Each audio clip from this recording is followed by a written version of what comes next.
on Act 44, again, just returning back to school safety, very important issue in the Commonwealth. How many school assessments has PSP undertaken maybe this past year?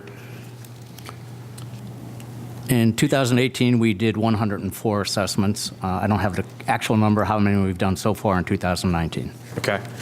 And how many requests? The reason I'm asking that, our superintendents are on that list of requests. So I'm curious how many, what's the backlog on that? How many are we looking at doing?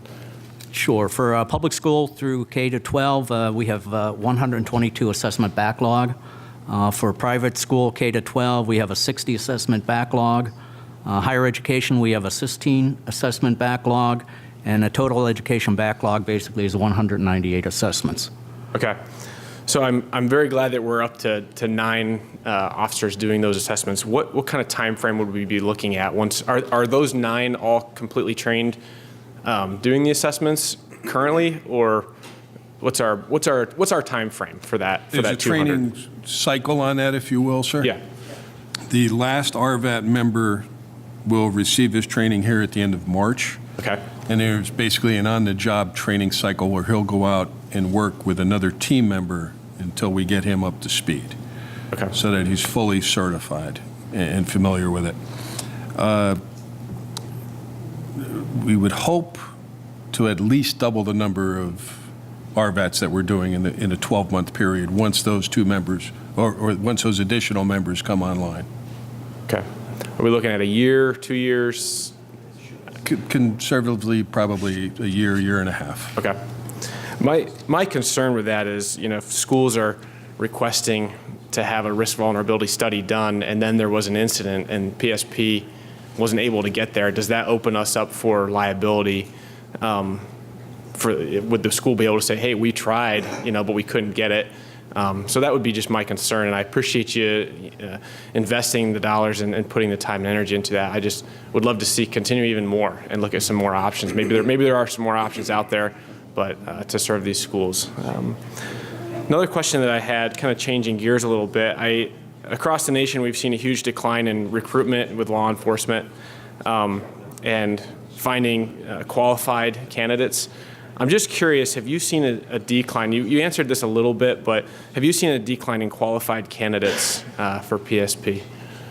We're fortunate in that we haven't necessarily seen a decline in applicants, and our applicant pool is sufficiently large. Yep. As I'd mentioned, we have about 40,000 applicants over the last 3 years for potentially 1,200 total positions.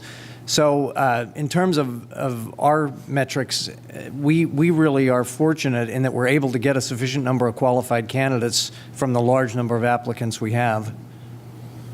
Great, that's awesome. And Mansfield University is in my district. It has an amazing Act 120 program.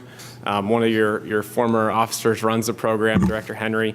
And we've had conversations in the past about what it would look like for Act 120 students to then be enrolled into a PSP program.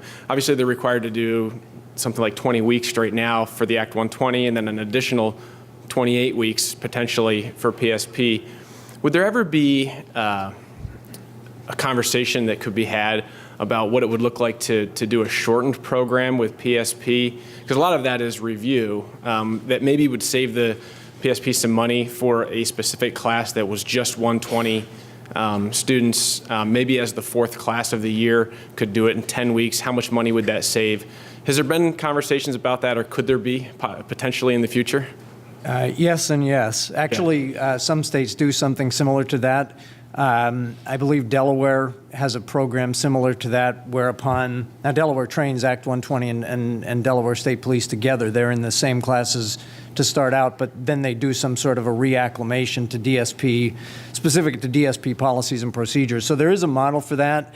I think it's largely logistical because our academy, is essentially we can support about 200 cadets at any given time. So when we're doing classes at the frequency we are now, Potentially, we'd have to replace one of those classes. We'd have to have a sufficient number of applicants. It ultimately comes down to some of the metrics, but the conversation is one that's ongoing. That's great. I appreciate it. I realize there's probably some logistical, it's a nightmare to try and figure out, but it seemed like it might be a way to save some money and get a few extra troopers out on the road. So I appreciate you coming down. Thanks.